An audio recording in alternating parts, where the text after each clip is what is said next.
नमो भगवते वासुदेवाय।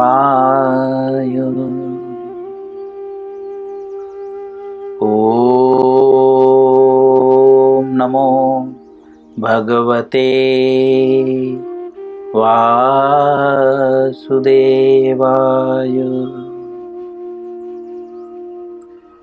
ओम नमो भगवते वासुदेवाय।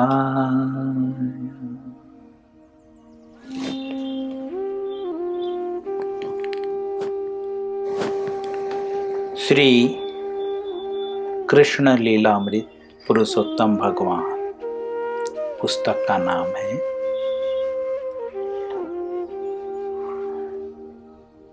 हम 38वें अध्याय पे पहुंच गए हैं। अध्याय का नाम है अक्रूर जी का वृंदावन में आगमन। आज इस अध्याय का चौथा दिन है। अक्रूर जी ने विचार किया, जैसा कि हमने कल पढ़ा था कि अक्रूर जी वहां से जब निकले कंस के राज्य महल। कंस का महल कहाँ था, कोई बताएगा? कंस कहाँ रहता था? एक व्यक्ति बोलेगा। बिल्कुल, मथुरा। मथुरा से कंस के राजमहल से अक्रूर जी वृंदावन के लिए प्रस्थान किए। तो रास्ते में वे विचार कर रहे थे। उस विचार को श्रील प्रभुपाद जी प्रस्तुत कर रहे हैं। तो पहले तो वे विचार किए कि मैं तो बहुत अयोग्य हूँ। फिर वो बोले कि मैं तो भले ही अयोग्य हूँ, लेकिन भगवान की कृपा है बहुत। भगवान की कृपा के कारण सब कुछ संभव है। अक्रूर जी के द्वारा हमने यह भी जाना कि भगवान के दर्शन मात्र से जीवन के सारे पाप कर्म नष्ट हो जाते हैं। जो पाप कर्म के फल हैं वे नष्ट हो जाते हैं।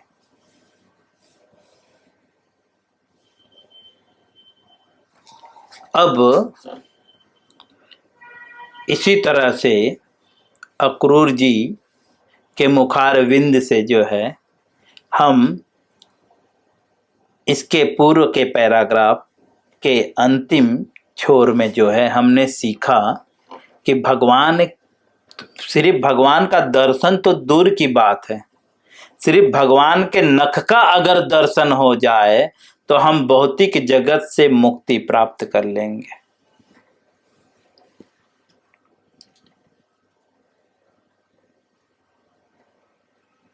तो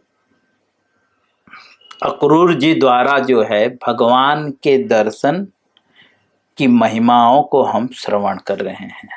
अब अक्रूर जी विचार कर रहे हैं। श्रील प्रभुपाद जी लिखते हैं, अक्रूर जी ने विचार किया।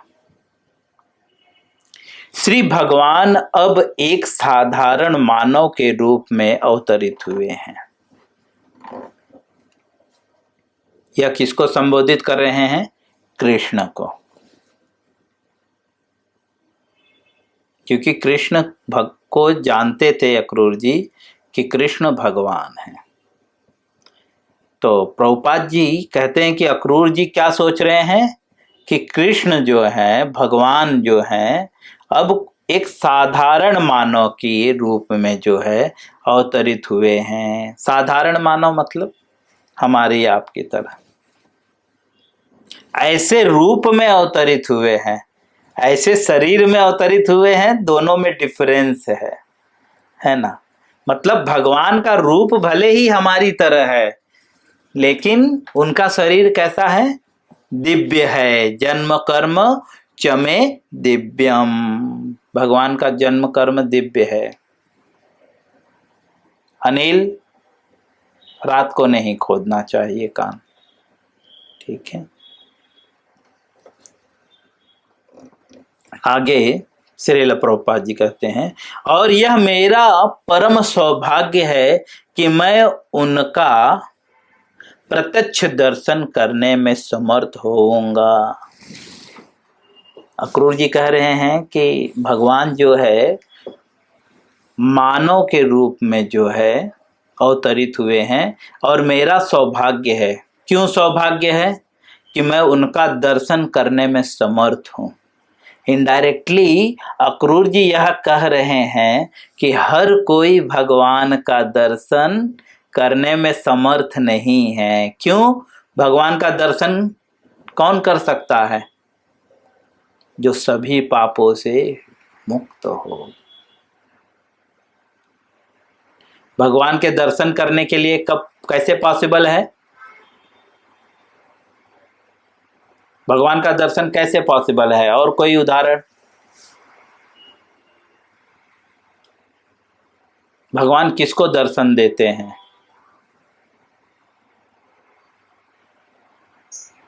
जो शुद्ध भक्त होते हैं उसी को दर्शन देते हैं।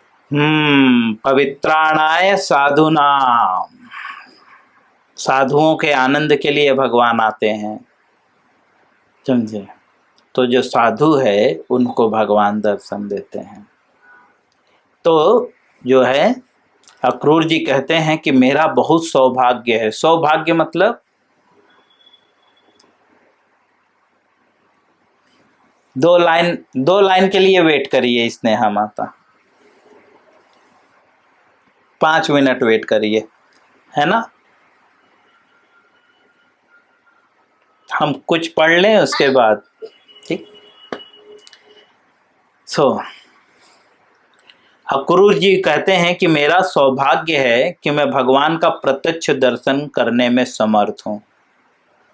इनडायरेक्टली अक्रूर जी यह कहते हैं कि हर कोई भगवान का प्रत्यक्ष दर्शन करने में संभव नहीं है।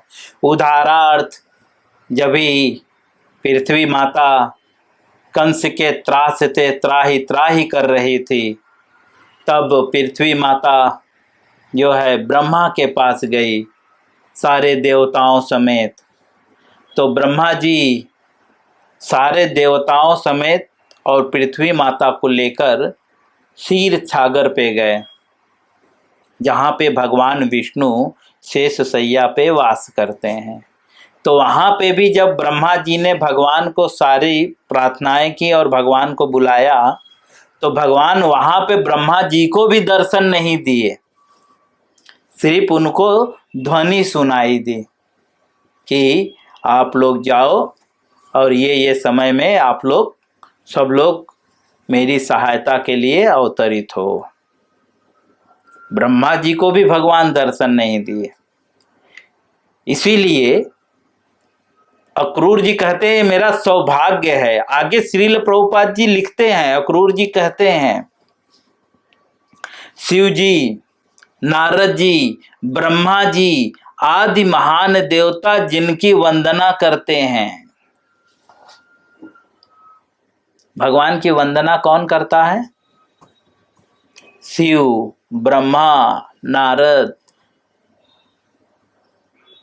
और महान देवता।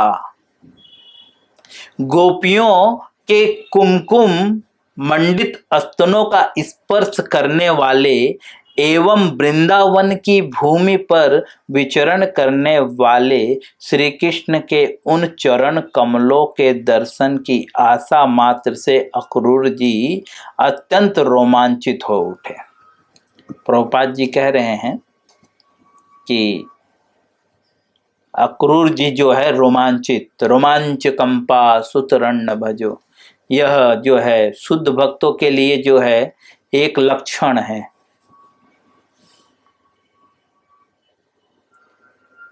जब शुद्ध भक्त भगवान के नाम का स्मरण करता है तो उसमें अष्ट विकार, जिसमें यह भी विकार है, रोमांच होना। तो नारद जी प्रभुपाद जी लिखते हैं, जैसा कि अक्रूर जी कह रहे हैं कि ब्रह्मा शिव आदि देवता भी जो है जिनकी वंदना करते हैं, और गोपियां जो हैं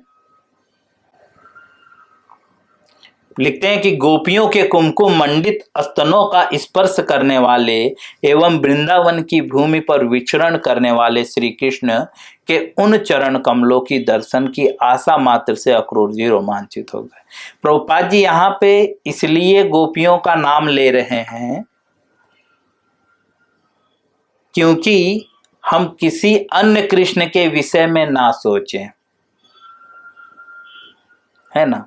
तो इसीलिए क्लियर कर रहे हैं कि रास नृत्य में जो है गोपियों ने जो इच्छा प्रकट की थी, जिस विषय को हमने बहुत विस्तार से समझा था, ठीक है। तो श्रील प्रभुपाद जी लिखते हैं कि वे भगवान श्री कृष्ण, ठीक है। तो इस विषय में सोच के जो है कि उन्हें उनके चरण कमलों की दर्शन की आशा मात्र से अक्रूर जी रोमांचित हो उठे। श्रील प्रभुपाद जी आगे लिखते हैं,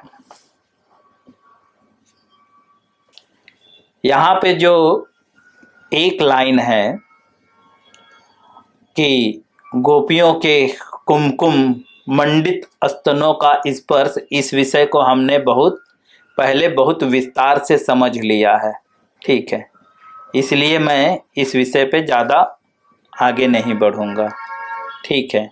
वहाँ की स्थिति क्या थी वो सब हमने पढ़ लिया है, तो आप लोग सुन सकते हैं। जब रास नृत्य का वर्णन है उसमें हमने इसको बहुत स्पष्टीकरण किया हुआ है, ठीक है, कि उनकी क्या अभिलाषा थी और उस समय वे उनके मन स्थिति क्या थी, ठीक है। तो यहाँ पे बहुत शॉर्ट फॉर्म में दिया हुआ है, इसीलिए अन्यथा ना लीजिएगा, पुरानी बातों को याद करिएगा, ठीक है। जो पहले इस विषय पे हम पढ़ चुके हैं, जो रास नृत्य का वर्णन जो अध्याय है कृष्ण लीला में, वहाँ पे बहुत स्पष्टीकरण से हमने समझा है। श्रील प्रभुपाद जी आगे लिखते हैं, उन्होंने सोचा मैं इतना भाग्यवान हूं कि आज उन्हीं चरण कमलों का दर्शन कर सकूंगा। किस चरण कमलों का?